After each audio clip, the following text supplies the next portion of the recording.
नमः सिद्धेभ्यः। ॐ नमः सिद्धेभ्यः। ॐ नमः सिद्धेभ्यः। नीर निधि से धीर हो, वीर बने गंभीर, पूर्ण तैर कर पा लिया भवसागर का तीर। अधीर हूँ मुझे धीर दो, सहन करो सब पीर। चीर चीर कर चिर लखूं अंतर की तस्वीर। देवादिदेव 1008 कैवल्य कमलापति श्री आदिनाथ भगवान की। देवादिदेव 1008 वर्तमान शासन नायक महावीर भगवान की।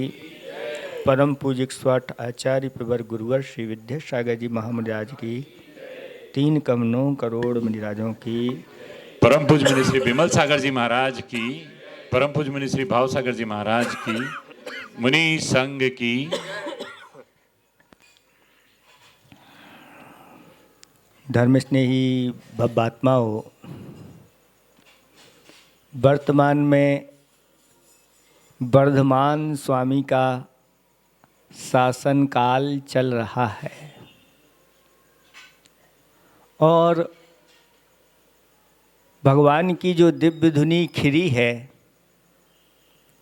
वह उनकी वाणी, साद बाद मई वाणी उनकी खिरी है। उनका धर्म अनेकांत धर्म है और वक्ता जब कहता है तो कोई न कोई एक धर्म की विवक्षा को लेकर के कथन होता है। चार अनियोगमयी जिन वाणी हुआ करती है, प्रथमम कर्णम चरणम द्रव्यम नमः, और जो भी अनियोग होते हैं उन अनियोगों का कथन भी भिन्न भिन्न हुआ करता है, लेकिन सबका लक्ष्य एक ही हुआ करता है। जो इसको समझ नहीं पाता वह संशय में डूबा रहता है और सही सही वस्तु का निर्णय नहीं कर पाता। अध्यात्म ग्रंथों में आचार्य भगवंतों ने एक श्लोक कहा, परोपकृति मुत्सृज्य सोपकार परो भव,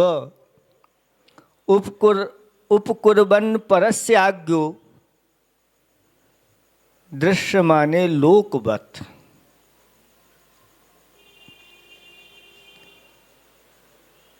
जिन्हें अपनी आत्मा का कल्याण करना है, ऐसे कल्याण के इच्छुक जीवों के लिए आचार्य भगवंत कहते हैं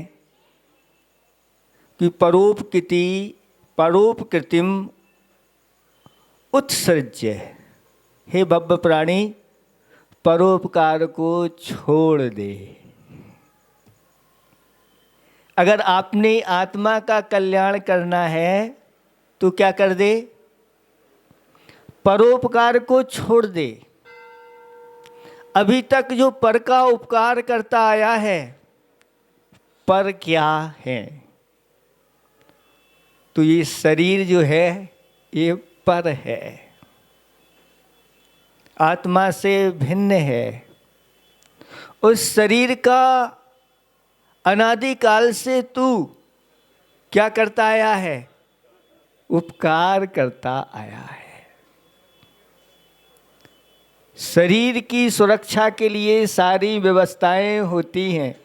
शरीर है तो फिर इस शरीर की रक्षा के लिए घर चाहिए, इसके लिए पहनने के लिए अच्छे अच्छे कपड़े चाहिए, आभूषण और खुराक भी चाहिए। लोग कहते हैं महाराज पापी पेट का। जो कुछ होता है इस पेट के लिए ही पाप आदि करना पड़ते हैं और अनादि काल से करते आ रहे हैं। तो ये जो निकट में था पहले उन्होंने कहा कि इस शरीर पर है, इस पर शरीर को जितना पुष्ट करते चले जाओगे पाप भी उतना ही पुष्ट होता चला जाता है, आत्मा उतनी मलिन होती चली जाती है। और इसके अलावा पर और क्या है? तो स्त्री, पुत्र, मित्र आदि आदि अन्य भी पर पदार्थ हैं और इनका अनादिकाल से परोपकार यानी इनका उपकार करता आया है और अपनी आत्मा का अहित करता चला आया है। अगर आत्मा का कल्याण करना है तो इन सब को छोड़ दे। हे अज्ञ प्राणी, अज्ञ प्राणी इसलिए कहा जा रहा है अज्ञानी प्राणी कि तू वास्तविक अपने आत्मा का स्वरूप नहीं जान करके, अपने आत्मा के वैभव को नहीं पहचान करके और ऐसे वस्तुओं का या ऐसी वस्तुओं का पोषण कर रहा है जो वस्तुएं आपकी शत्रु है,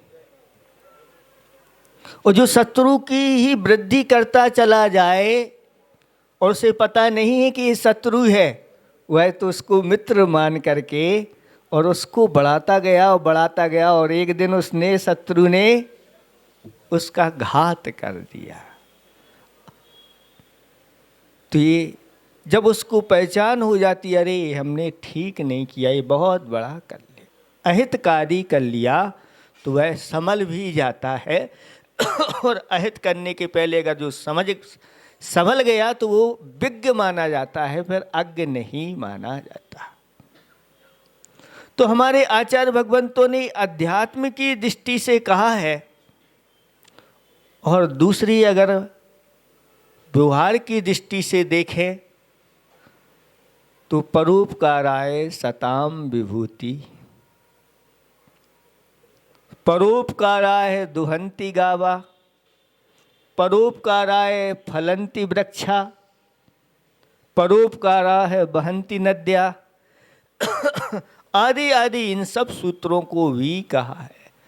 और परस्परोपग्रहो जीवानाम, ये तो प्रसिद्ध जगत प्रसिद्ध जैनाचार्यों का ये सूत्र है। तो दूसरी तरफ परोपकार करने के लिए प्रेरणा दे रहे हैं और दूसरी एक तरफ परोपकार करने के लिए छोड़ने के लिए कह रहे हैं। यही अनेकांत कहलाता है। इस विवक्षा को जो समझ लेता है वह व्यक्ति बहुत अच्छी अपनी जिंदगी की गाड़ी बहुत व्यवस्थित ढंग से चलाता है, और जो इसको नहीं समझ पाता तो राग देश में फंस करके अनेक प्रकार के विवादों में फंस करके और अपना जीवन यूं ही निकाल देता है, आत्म कल्याण नहीं कर पाता। बोलना अच्छा है कि नहीं बोलना अच्छा है?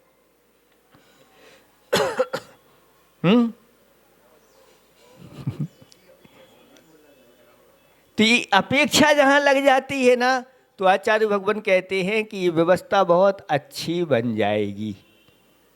और जहाँ अपेक्षा नहीं लगेगी तो फिर सर्वथा शब्द आ जाता है।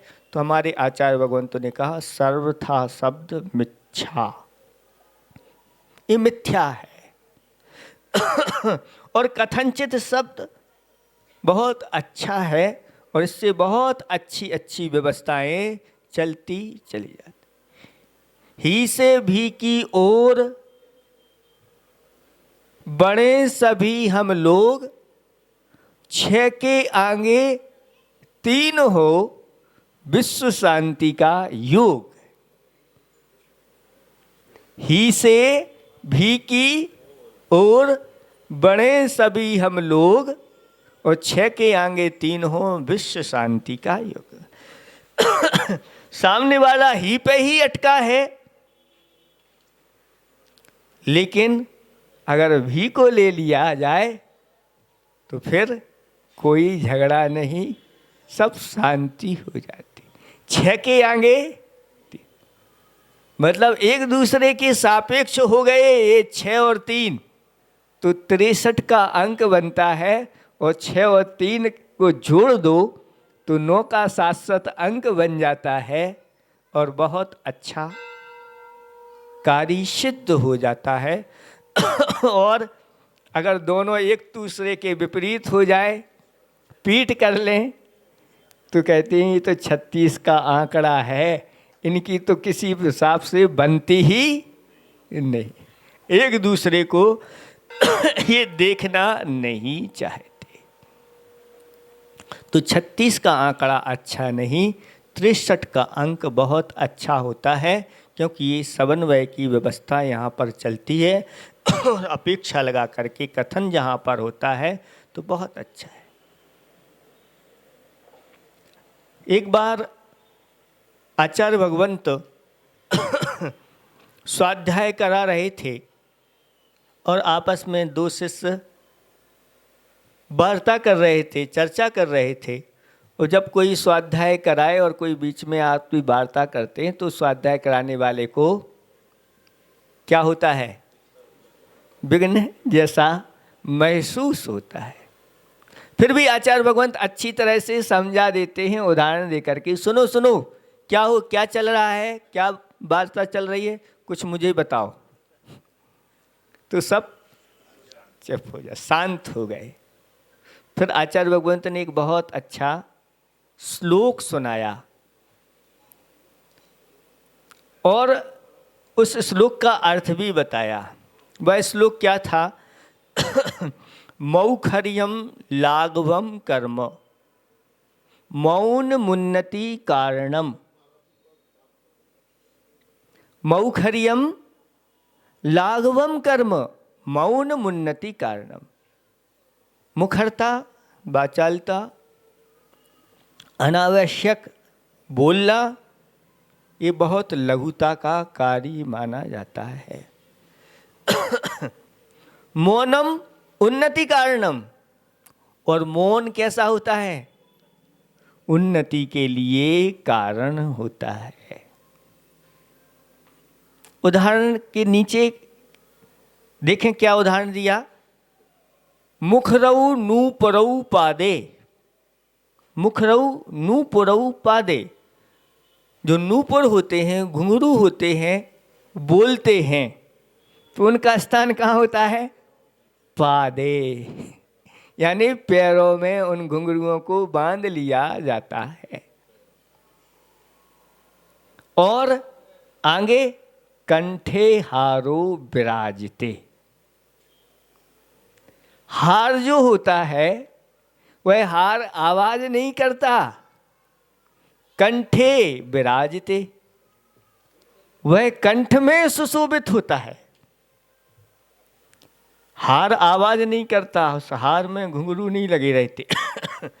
तो वह कंठ में सुशोभित होता है।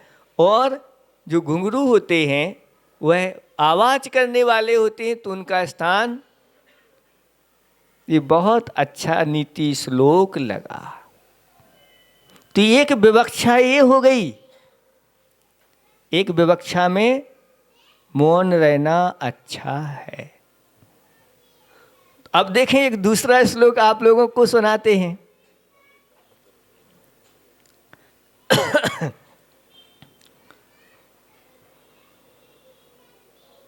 मौनम संतापकम कर्म।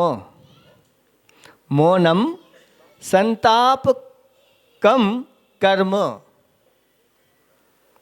मौन जो होता है वह संताप को करने वाला होता है।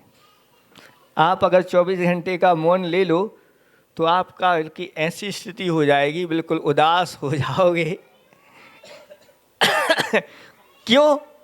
क्योंकि आपको आदत है बोलने की, और कुछ बोलते नहीं हैं तो ऐसा लगता है कि 2-3 दिन के इनके भोजन नहीं हो, लंघन हुआ हो, कष्ट होता है। और आचार्य भगवंतों ने मौन एक तप बताया है। और ये कौन से तप में आता है मौन? बाह्य 6 तप होते हैं। इन 6 तपों में कौन से तप में आता है? काय क्लेश तप के अंतर्गत मौन को रखा है कि जो मौन धारण करते हैं वो काय क्लेश तप करते हैं, इसलिए उनकी कर्म की निजरा होती है। गुप्ती 2 प्रकार की होती है लेकिन मौन भी गुप्ती में आ जाता है, लेकिन इसके माध्यम से काय क्लेश होता है।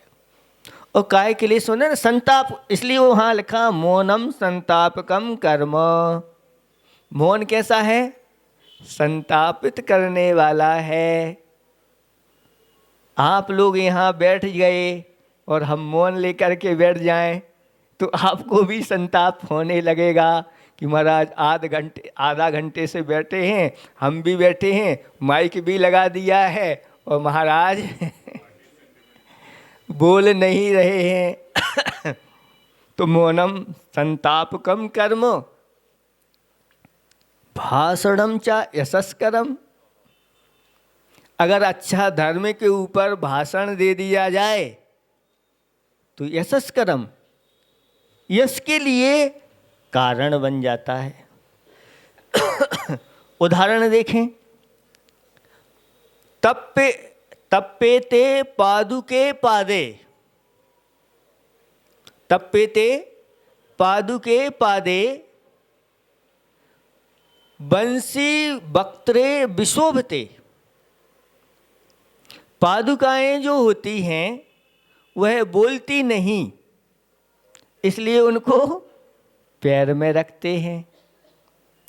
और बंसी आवाज करती है तो बंसी वक्त्रे विशोभते, बंसी बोलती है तो उसको मुख पर रखा जाता है। ये दोनों श्लोक एक दूसरे के विपरीत हो गए, लेकिन अगर इसको विवक्षा लगा करके समझा जाए तो फिर बहुत अच्छी तरह से समझ में आ जाता है। आचार्य भगवंत कहते हैं कि बोलना है तो ऐसा बोलो कि यश के लिए कारण बन जाए, पर के कल्याण में वह निमित्त बन जाए। हित मित प्रिय बोलो तो बोलना भी बहुत अच्छा है। और अगर ऐसा नहीं बोल सके तो फिर मौन लेकर के ही वो भी अच्छा है। तो कहीं कहीं बोलना अच्छा है, कहीं कहीं नहीं बोलना भी अच्छा है। तो ये भी जहाँ लग जाता है तो वहाँ विवक्षा लग जाती है, और विवक्षा के माध्यम से बहुत अच्छे अच्छे काम हो जाते हैं। किसी का जागना अच्छा है तो किसी का सोना अच्छा है। किसका सोना अच्छा है? जो ऊदमी है, घर में बच्चा ऊदमी है तो माता पिता कहते हैं 1-2 घंटे के लिए अगर सो गया तो हमारा सब काम हो जाएगा। और जो अच्छे होते हैं, विद्वान होते हैं, गुरु महाराज होते हैं उनका जागना अच्छा होता है। अगर हम सो गए होते तो, अभी सो रहे होते तो उपदेश मिलता क्या? नहीं मिलता। तो अच्छे सज्जन प्राणियों का जागना अच्छा है और क्रूर प्राणियों का सो जाना अच्छा होता है। इसलिए आचार्य भगवंतों ने ये सारी विवक्षाएं आप लोगों के लिए कही। इसी प्रकार से उन्होंने कहा कि धन कमाना अच्छा नहीं है। अध्यात्म ग्रंथों में कहा त्यागाय श्रेयसे वित्त मवित्त संचनोती है। जो गरीब व्यक्ति है, निर्धन व्यक्ति है, वह धन कमाए किसके लिए? त्यागाय, त्याग के लिए। क्योंकि धन कमाएगा, त्याग करेगा, दान देगा, तभी तो उसको वह धर्मात्मा कहलाएगा, उसका पुण्य बढ़ेगा। तो उदाहरण नीचे दिया गया, त्यागाय श्रेयसे वित्तम अवित्तः संचनोति यः स्व शरीरम स पंकेने स्नास्यामीति विलिम्पति। वह व्यक्ति उसी प्रकार का है जो, और दोनों मर करके बंदर बने। और सम्मेद शिखर पर्वत पर दोनों बंदर हुए, और जब आपस में फिर मिले तो दोनों का फिर विवाद हुआ, और विवाद में एक तो मृत्यु को प्राप्त हो गया और एक मरणासन्न हो गया। इतने में 2 चारण रिद्धिधारी मुनिराज आ गए। उस मरणासन्न बंदर को देख करके उस बंदर को नमोकार मंत्र सुनाया, अच्छी तरह से धर्म का उपदेश वहाँ पर दिया, और मर करके वह बंदर पहले स्वर्ग में जा करके उत्पन्न हुआ। स्वधर्म स्वर्ग में जाके उसका जन्म हुआ। दूसरा बंदर भी समय पा करके वह भी देव बना, ज्योतिषी देव बना, और ऊपर वाला जो देव था वहाँ के सुखों को भोग करके फिर नीचे यहाँ पर राजकुल में उसका जन्म हुआ। और एक दिन वह वैराग्य को प्राप्त हो गए और मुनिराज बन करके ध्यान में लीन थे। और जो दूसरा था वह देव बना था, ज्योतिषी देव। जब वो नीचे आया और ध्यान में इनको देखा तो वो पूर्व का वैर फिर जागृत हो गया, और उन मुनिराज के ऊपर उस देव ने उपसर्ग करना प्रारंभ कर दिया। और उपसर्ग जब किया गया तो अपने ध्यान में ऐसे लीन हो गए कि उन्होंने केवल ज्ञान को प्राप्त कर लिया। और जैसे ही केवल ज्ञान हुआ तो फिर उनकी दिव्य धुनी वहाँ पर खिरी। वह देव भी वहाँ पर शांत होकर के बैठ गया और पूछा कि इस प्रकार से आपके ऊपर इसने ऐसा क्यों किया। तो पूरी घटना केवल ज्ञान में उन्होंने बता दी कि ये सब धन के कारण से ये हुआ है। आचार्य भगवंत कहते हैं, दानु न धम्बु न चागु न भोगु न जो बहिरप पयंगो सो लोह कसा यज्ञी मोहो पड़ियो मरियो ना संदेहो। जो धन को पा करके जो व्यक्ति दानु ना दान नहीं करता, धम्मु ना धर्म नहीं करता, चागु ना त्याग नहीं करता, भोगु ना न्यायपूर्वक उसका उपभोग नहीं करता, ऐसा वह बहरात्मा रूपी पतंगा लोभ कसाय रूपी अग्नि में पड़ करके मर जाता है। इसमें किसी प्रकार का कोई संदेह नहीं करना। लेकिन जो मनुष्य जीवन पा करके दान करता है, धर्म करता है, त्याग करता है और न्याय नीति से अर्जित धन का और न्याय नीति से ही उसका उपभोग करता है, ऐसा व्यक्ति फिर सद्गति का पात्र होता है, दुर्गति का वह नाशक हो जाता है और उसका जीवन सार्थक हो जाता है। तो इन विवक्षाओं को आचार्य भगवंतों ने कहा है कि अगर धन कमाना है, जो हमने धन कमाया है उसमें जो पाप का अर्जन हुआ है, उस पाप को धोने के लिए अब आप दान करिए। कितना करना है? तो अपनी शक्ति को ना छिपाते हुए उसमें से कम 25% तो कर देना चाहिए। कितना? 25%। अपने धन का वर्गीकरण 4 भागों में करना चाहिए। 4 भाग बनाइए। पहला भाग अपने माता पिता के ऊपर खर्च करिए, 25% उनका अधिकार है। 25% अपनी संतान पर खर्च करिए, 25% अपने लिए खर्च करिए और 25% अपनी सुरक्षा के लिए यानी धर्म के लिए आप खर्च करिए, जिसके माध्यम से अगला भाव हमारा सुखपूर्वक निकले। अगर इस प्रकार से विवक्षा नहीं बनाओगे तो आचार्य भगवंतों ने कहा कि इस धन के लोभ में पड़ करके फिर हम दुर्गति के पात्र हो जाएंगे। और ऐसे हमने अनंतों बार यही किया है और सावधान नहीं हो पाए हैं और बार बार दुर्गति के पात्र बने हुए हैं। इसलिए गुरुओं का उपदेश सुन करके अपने आप को सावधान कर लेना है।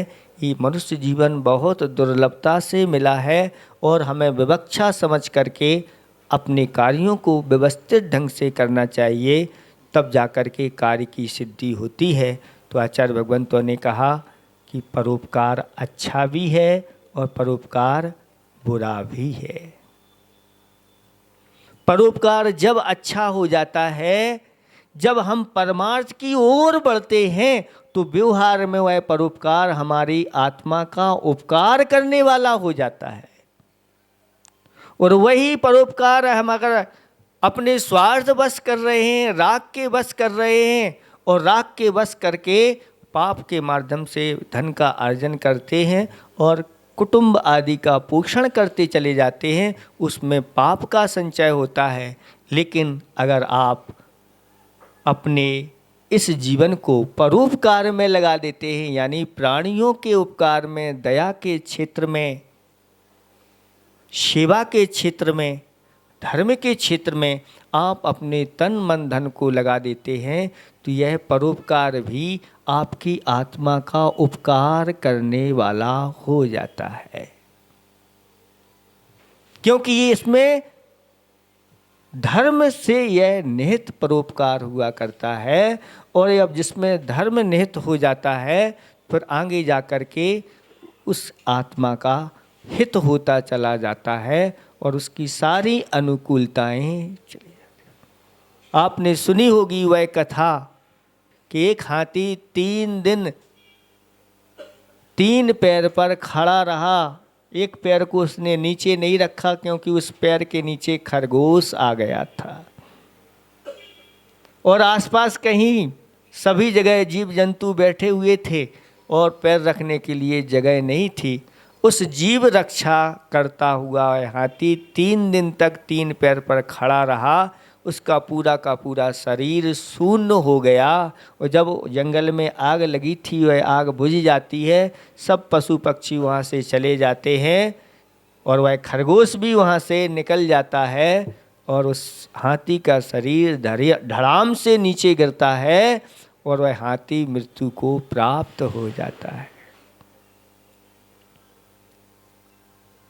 स्वयं मृत्यु को प्राप्त हो गया, लेकिन उसने एक जीव के प्राण बचा लिए। उसका फल क्या मिला कि अगले भाव में ही वह राजकुल में, क्षत्रिय कुल में उसका जन्म हुआ और उसके लिए सच्चे देव शास्त्र गुरु का सानिध्य मिला और आगे जाके वही जीव वैराग्य को प्राप्त करके और 5 महाव्रतों को धारण करने वाले महामुनिराज बने, जिन्होंने जीवों की रक्षा के लिए पूरा जीवन समर्पित कर दिया। ये है धर्म की महिमा, अचिंत अपने आप में है। इसलिए आप लोग अच्छी तरह से शास्त्रों को पढ़ करके उनकी विवक्षाओं को समझ करके कहाँ पर कौन सा कार्य करना अच्छा है, कौन सा कार्य कहाँ नहीं अच्छा है, कहाँ व्यवहार अच्छा है, कहाँ निश्चय अच्छा है, उसको विवक्षा के अनुसार समझ लेना चाहिए। एकांत धारणा कभी नहीं बनाना चाहिए। अगर समझ में नहीं आ रहा है तो गुरुओं के पास जाकर के उसको अच्छी तरह से समझ लेना चाहिए और अनेकांत धर्म के ऊपर जो श्रद्धान रखता है उसको सम्यक दर्शन की प्राप्ति होती है, उसके अंदर विवेक जागृत होता है, संसार शरीर भोगों से वह उदासीन होता हुआ अपने आत्म कल्याण में लग जाता है। जब श्रमण निश्चय में अपने आप में डूब जाते हैं तो पर से अपना संबंध छोड़ देते हैं, लेकिन जब व्यवहार में आते हैं तो परोपकाराय बदंती संता, परोपकार के लिए संत बोलते हैं और उसके बोलने के माध्यम से उनका भी कर्मों की निद्रा होती है, उनका स्वाध्याय होता है और आपका भी स्वाध्याय उसमें होता है। सभी लोग धर्म ध्यान करते हैं और आगे के लिए अपना मार्ग प्रशस्त बनाते हैं।